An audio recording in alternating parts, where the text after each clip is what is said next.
Déco dans le présent pour mieux construire l'avenir. La chronique d'Interentreprise avec Francette Florimond. Bonjour, j'espère que vous allez bien. Un pays peut-il être prospère sans croissance, épisode 4.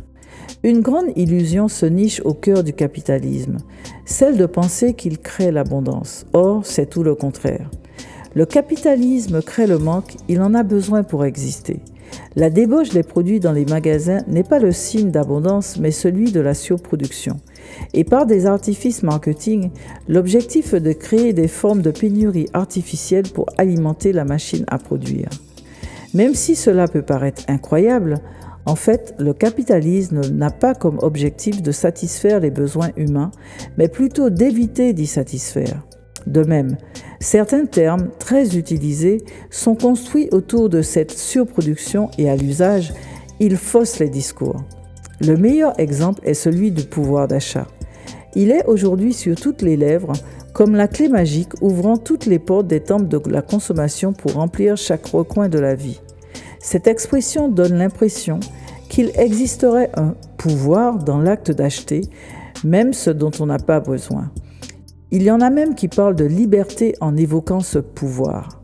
Or, il serait plus juste de parler de possibilité de dépenser pour déjà acquérir les besoins dont on a besoin pour vivre. Le surplus est toujours possible.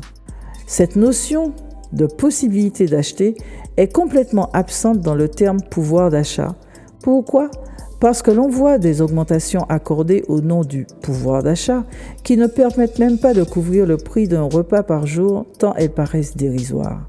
Une société prospère s'occupe d'abord de fournir à ses habitants ce dont elle a besoin pour vivre, ce qui n'a rien à voir avec une augmentation de salaire ou une accumulation de biens. Certes, dans une société prospère, la richesse des privés diminuerait, mais la santé publique et la vie des citoyens s'en trouveraient améliorées. La richesse d'échange perdrait de la vitesse, mais la valeur d'usage gagnerait. L'abondance serait donc l'antidote de la croissance.